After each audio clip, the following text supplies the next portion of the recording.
At kan halda av sinja nummer 103, Myrkur, kvøl og ha.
Arne Jakob kommer til å tale, det en løsning, og det møte i kveld, evangeliska møte klokkan 6 kvöld. Ta kommer Jan Ferru Klaksvik av Vitja, og høver vi eisene til vittnesbord, så vi håper at møter vi vel Vitja, og at ditt minnes tilta vi bønner eisen. Gjør så vel, Jakob.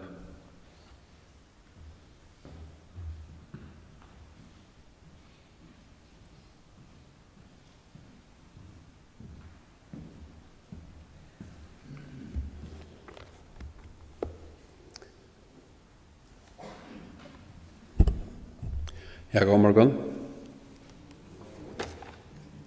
Da kom det. Evnet i det Salmer 121. Og skulle man sette en stått iveskrift i salmen, så kunne det være at Herren værer. Herren værer. Arne Gobirja, så skulle dere søke Herren. Hele feir som dere kommer til årtøyt, så bønn okra og innskje okra at nærbæra tøyen skal stilla hjørte okra og åpna hjørte okra til å høyre til som tilhører sida og i åretøyen, det blir grom. I Jesu navn, amen.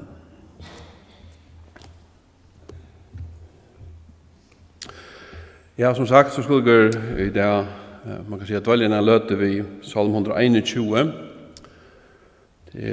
Han nummer 2 i røyene av 15 salmen, eller sangen, som vi kallar Aha til affæren, som salmen 120 til 134.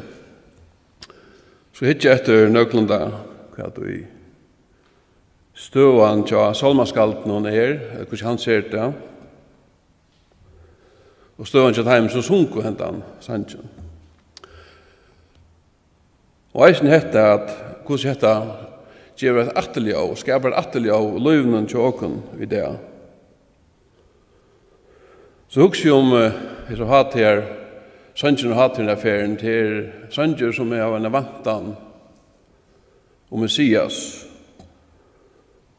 Og åker det av eisen en vantan om at Messias skal komme. Og fer. Som Hebreabrevet 28 lærer oss at man sier så skal Kristus, til Messias, eisne etter at han ena fer offraver, som vi til Golgata, til å tega bort syndene til monken, teimen vi har fakna hånden og verst til hans herre, så skal han fer, utan å være syndoffer, eller utan synd, åpenbæra seg teimen til frelse som boja etter hånden. Så heter en sanker til folket, som sett ut alle da herran, og så vanta, kom i hans høra. Og det som sutja her på en tusen salmen for det første til at det sanker til folket gods som av fer. Det pøylagrimmar. Og i øren leie det en sanker om god, om herran, som skapare, avgjør, og avbrøytande, og om henne god og hvordan han værer folksøyt til evige tøyer. Jeg skal lese salmen opp, han 8 vers, men jeg kan skal lese en vers til vers 1-2, året hjelp. Og i versen 3-8, værer, som nytt 6 ferer. Salmen 121. Sanker og hatt i affæren. Jeg lytter opp eier mine mot fjøtlene, kviene skal hjelpe min komme. Hjelp min kommer fra Herren som har skapt himmel og gjør. Ikke skal han lete fot til en eka, ikke skal han blunta som værer til. Nei, han blundar ikkje og svever ikkje han som værar Israel. Herren er han værar til, Herren er skudgetøyen under høgru litøyna. Solen skal ikkje gjøre til meg om dagen, jeg heldte mannen om nottena. Herren værar til fra ødlen ytlen, han værar saltøyna. Herren skal være utgangt og inngangtøyen fra nu og til evigere tøyer.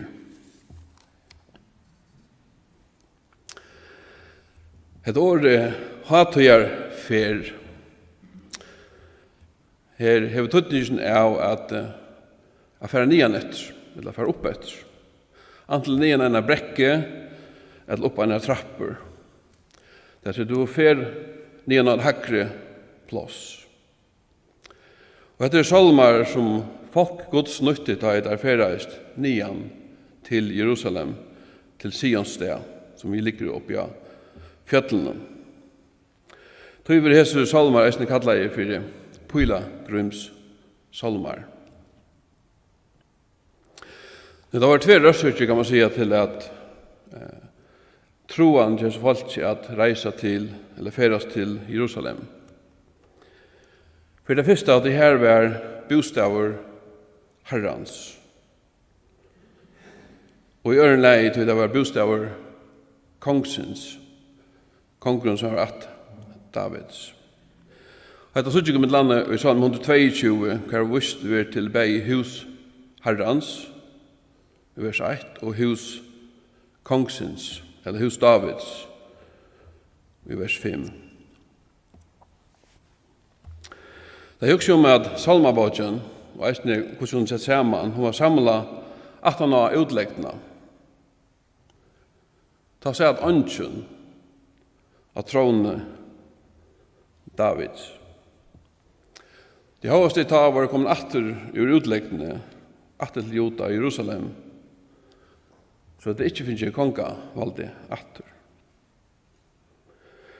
Men var under fremmande valdsherren. Tog i Jesus salmar som sett saman, høyest dette, som peika av vantarna om at hesen Messias, hesen kongen av at Davids, at han ena fyr får komme atter av tronene. Og du synes jeg deg om enda stegen, steg Davids. Et annet som har vært å huske sammen med tøyene at han har utleggene at dård gods, at det ikke noen kom atter i tempelet, at tempelet var endret. Men da leser om da Messias kommer, eller kom, i samband med føring Gesar, da leser Johannes 1:14 såleis. Året var holdt og tog bostad mittel okkara, fotler av nøy og sannlega. Og vi så dård hansara. Dård som henne og einborne soner hever fra feir synen.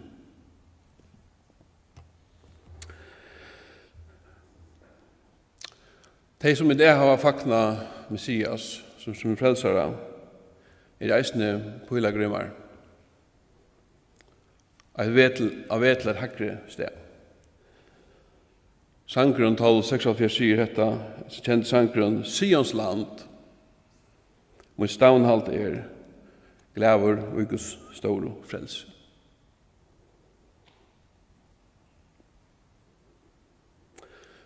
Paulus sier i Filippbraunen 3, eisne må heta stavnhalttjogen. Han sier borgerskaper okkara i himmelen. Hena vant av eis som frelsara Herre okkara Jesus Kristus, Messias. Det er snakka som formar i livsførslene og formar perspektivet til Paulus. Han sier min land eisen i Filippbraunen såleis. Han sier ikke gjør jeg. Jeg glemmer det som 18 for rett mitt som framman for og stevner med malene, det sier lønnene som god av hattene vi kallar kon til Kristi Jesus. Et annet dømme fra Paulus i Kolossbrevet 3. Han sier, tid til oppreist til Kristus, så søker det som omafri det som omafri Herr Kristus sitter vi høyre hånd Guds, tra et tøy som omafri ikke et tøy som han gjør ned. Så Paulus, han levde som en pilagrymmer. Han var ved til herresøyen som satt av hattene.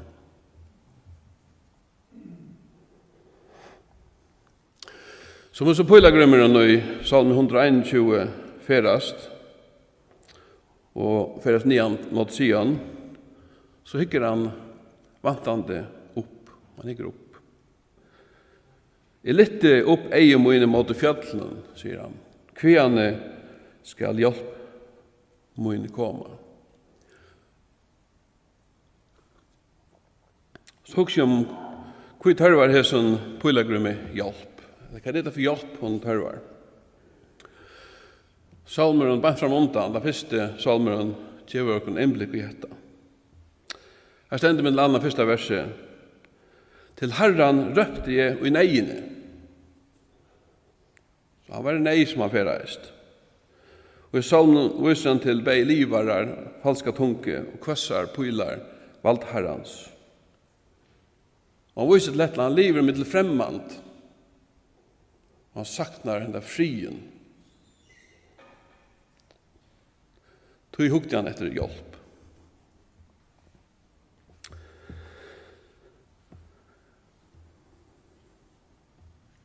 Jeg husker jo med sambandet om det som Peter sier, at det er vi at vi etter ikke graverende staver. Han sier i 1. Peters brev 1, 16, han sier, ta i tid, akkattla han som feir som dømer utan at jeg mannamon etter verskurs 1. Så sier han, så lever vi i 8. Det vil si, har vi ring og lyttene for gode. Lever vi i 8 utlektar tog tikkara. Og reisen utlekte det av vi heim. Og han minner det som gestur og utlendigar, og så er det. Da er sånn påleggermen hygger opp og spyr etter så hjelpene kan skal komme, hygger opp mot fjellene, så det er ikke jeg vantar at det fra fjellene sjølven at hjelpen skal komme. Men det er fra honom som har skapt fjellene.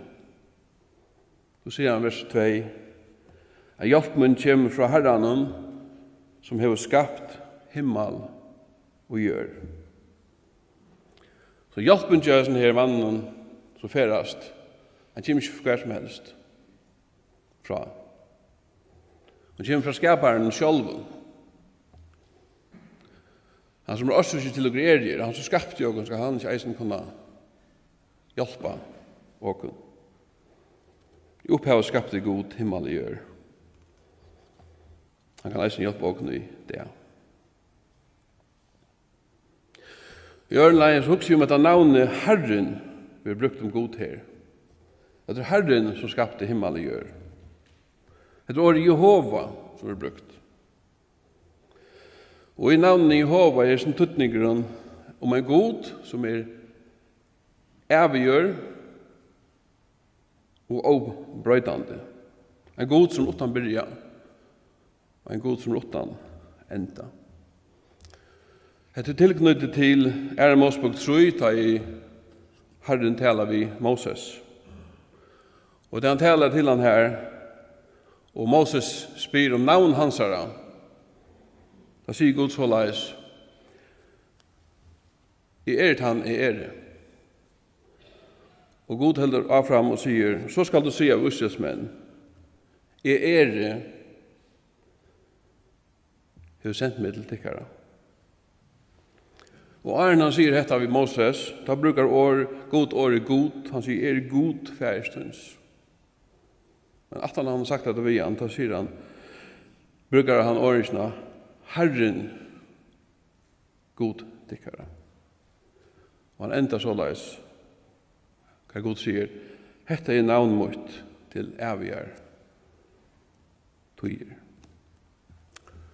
Det er ikke som å si, så hadde jeg synes avverst at Jesus, som ble født 2000 år at han og Abraham, han heldur på at han hei seg Abraham. Han sier således i Johannes 8:8 vi gjøtaner, sannelig sier tikkun, Aren Abraham vær til, det. Så Jesus bruker akkurat samme identifikasjon som Jehova gjort. Og han sier vi hesten verleggene, god, avgjør og avbrøytant. Og reaksjonen på dette, at det var så gjøtan tar tog opp steinar, at det er steinar han. Så det er sånn her Jesus som vågar tilby i morgen. Det er det som han gjør for jokken. Messias. Han som vågar sette dere alle i dag. Han god. Han avgjør og brøytant. Et annet døme om dette at Jesus som Messias vil sette jaunt vi god, så det kommer til dette at god har skapt himmel og gjør. Jeg skal ta 2 dømestått. Det første Johannes 1:1-3, så stender det såleis. I opphavet var året var ikke gode, og året var god. Han var i opphavet ikke gode. Alt vært til vi honom, utan han ikke. Vært til at vi som til Og dette Kolosserbrevet 1, 16-16. Jeg sender to i honom var alt skapt. Det i himmelen og det i hjørnet. Hitt skjønnlige og hitt avskjønnlige. Vi vet nå har sagt det, herredømme, tikkner av alt. Alt det skapt vi og til hansara. Han framman undan ötlen, og i hånden til alt standande. Men det hjelpen fra Herren i Salm 121, at hon innebär vi lyst i åren værar, Herren værar, og værvarsle. Og som sagt, vi har nødt 6 ferier. Først sier han såleis at ikke skal han leta fot tøyn eka, Herren. Ikke skal han blunta som værar til. Da foten ekar, mest at han antal skruer eller rytlar. Han rystust. Han stendig ikke trykker. Herren sier, du skal standa trykker. Og Salmo 6, snudget stendig såleis, at om han, god, som skapte, og valder i allar æver, at han som helt sal okkara av løyve, og ikke let fot okkara vikast. Og så er det at han som værer til skal ikke blunta. Så sånn Herren, han gjør ikke liner. Han døsar ikke. Men heldur vakt i uken til ene kvarja tog. Og det virker som det har just lagt avherslig etter at i vers 4 stender han tenker at han sier nei. Han blundar ikke, svever ikke, han som værar Israel. Endetøker i Bibelen ofta en tekin om stafesting.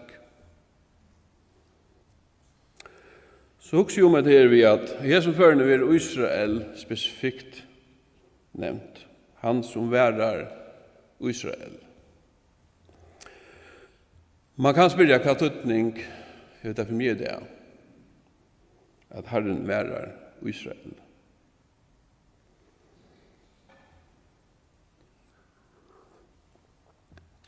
Og Israel var det navnet som Herren gav at affærene Jakob.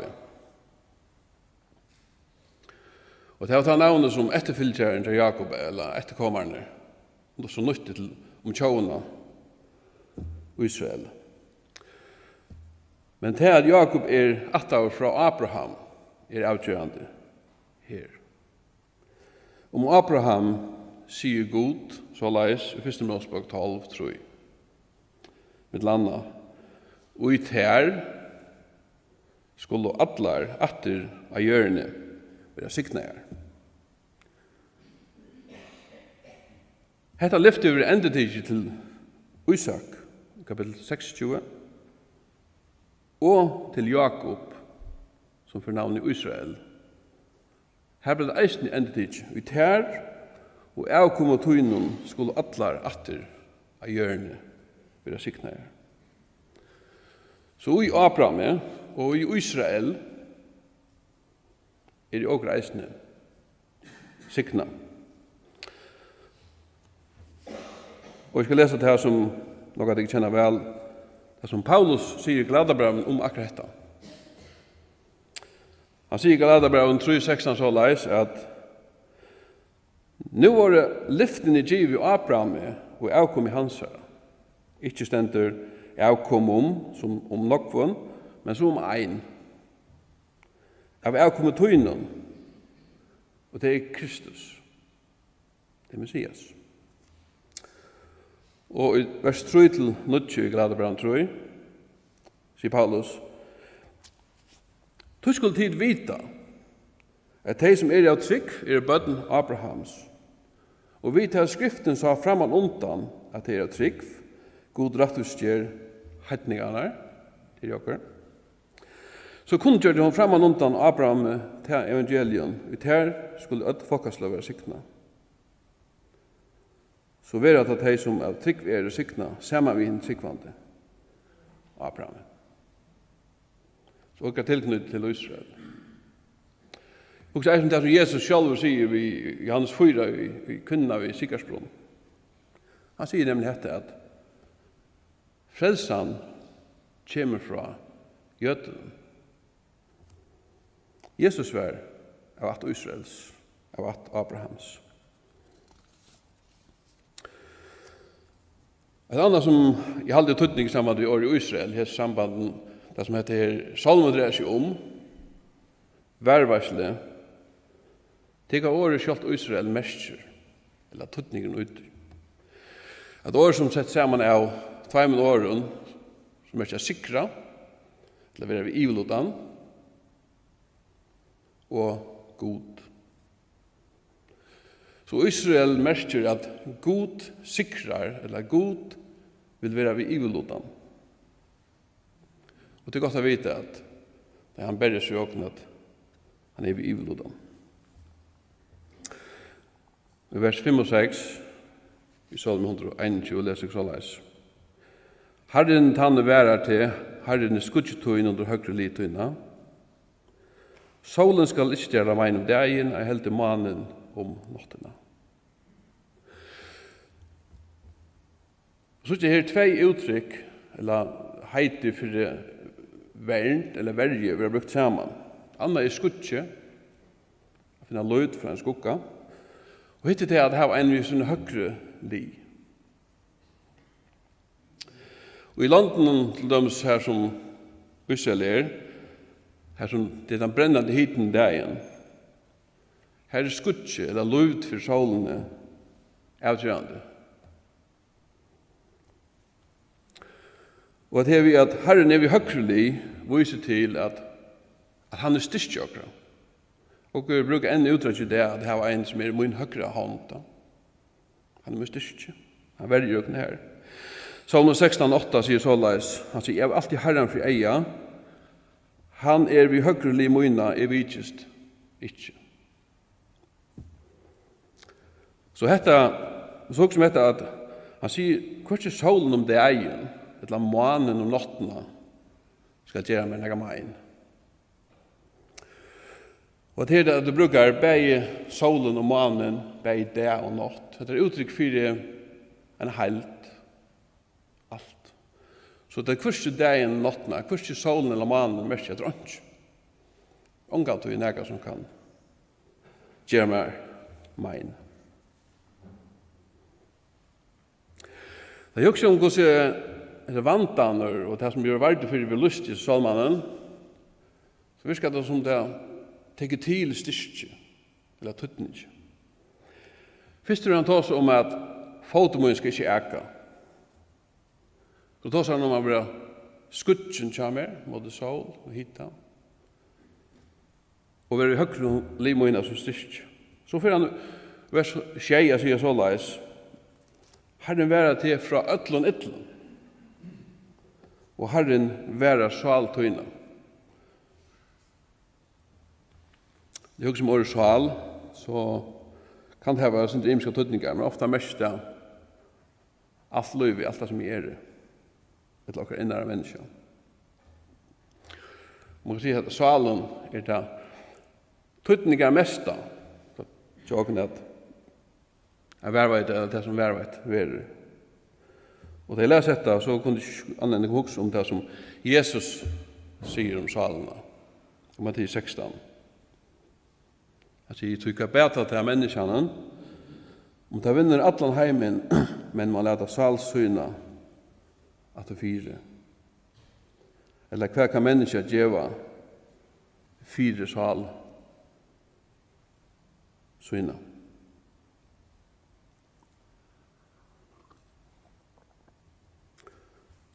Salmeren han enda vi til evige perspektivene. Vers 8 sier, Herren skal være utgangtøyen og inngangtøyen fra nå og til evige tøyer.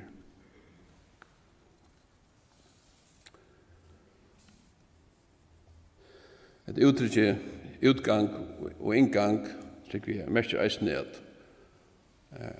Et uttrykk for heltene, for alt. Det er bare utgang min og inngang min, det er for inn og det er for ut. Alla stedene. Alla stedene skal Herren være med. Det er fra nå og til evige tøyer. Alltid. Så kjøper en salmen begynner vi å peke av Herren, som er skaperen, fra arm byrjan var, han som skapte himmel gjør. Når vi enda av salmen, han hikker han fram etter. Han er den som er evig. Salmen 125 lyser, det var eisen til evig perspektiv i. Det blir første versen her. De som lyder Herren er som Sions fjall. Ikke vikast, men stender i atlar evig. Og vers 2, rundan om Jerusalem er fjall, og Herren er rundan om folksutt, fra nå og til evig tøyer. Så får enda bjott. Jeg som jeg husker om det er at Salmon 21, han lyser lyve som verande vandafullt. Og vandane som hesten her uttrykker, salmisten uttrykker i, salmen er til at du kan snava, du kan få skri av hitanen, du er veiker, du har bruk for en høyre hånd, du kan få mein, du er vant fra det ytla, hukse om bønn for jeg varta, her bønn er værøkken fra de ånda. Og salakara er vanta. Så anser det var at jeg har som nesten å ta, så løy jeg akkurat lykke det, som så. Akkurat luslei er eisne vandarfull. Og det har også først og fremst til at det tog livet i en fall nærvær. Men så også eisne til at jeg er fakta messias, da jeg velger å fylltast ved hånd, så kan leien som er gjøst opp at det meire vandarfull. Og jeg har korset han sier han ved gjennom apostlasøvna. Det er gruk som det viffer som apostlene finnes ta. Så kan man ikke si at det er en danser rosen at fylgja Jesus etter. Vi setter dem tid som bare tro i tall, leser dette, at øll som vilja leva godliga i Kristi Jesus skulle være ætsøkt.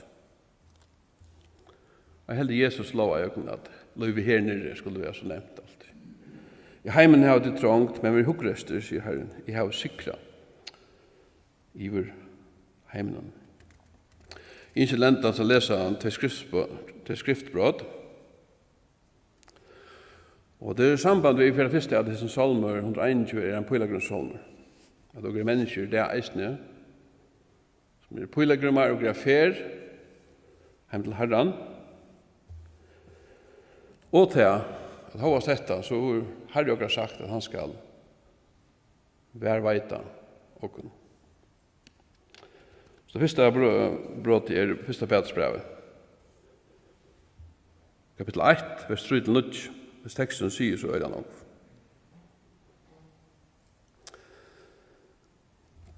Lovaver være god og feir Herre okkar Jesus Krist, som etter stor og miskunnsynne hever enda født okken til livande vågen vi oppreist Jesus Krist fra en leie. Til oforganselian, odolkajan og ofølnande arv som tikkun er gøymtur i himmelen. Tikkun som i kraftgods er å verveit vi trygg til frelse, som er til reier å være åpenbæra av sørste tøy.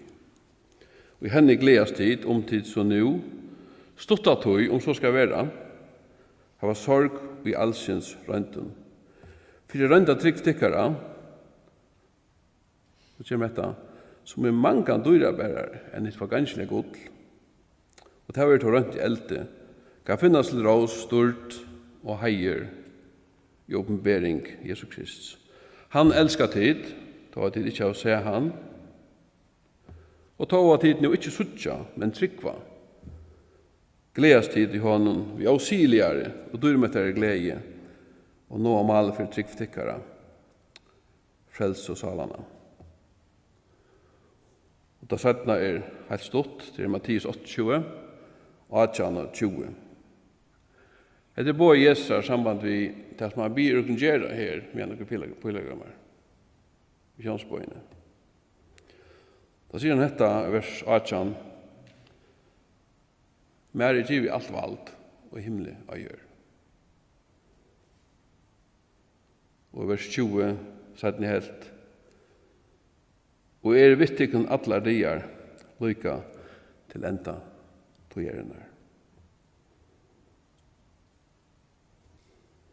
Hette fyrir okra. Herren skal være utgang og inngang tøyn til evigere tøyer. Så fyrir enda vi bøn.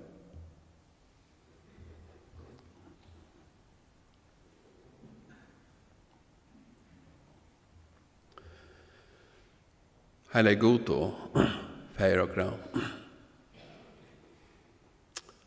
Det er gruksa til ekkongt som åker heva i Kristus til te god som er skapare av alle som til er. Ekkongt til tøyn god som er en evig god og en obrøytelig god som er fra evnen til evner.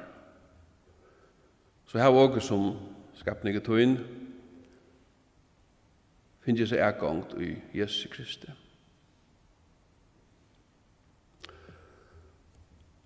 Og det tog byr åken liva 4 til her, som folk som er affær til hin kommande sted, som tog hever just åken dreier. Så det eisen lova feire tuskall, være åken, og være veita åken, alla veien heim. Fra nu og til evige tøyer. Til hvert en og medle store god, og vi sier der, takk for disse store nøye muskene som du vet råken. Så jeg bia for hver eneste som er inne her, og for de som løy av, og for alle de familiene som er ombå her. Be om tøyna værvarsle, tøyna sykning i Jesu navn. Amen.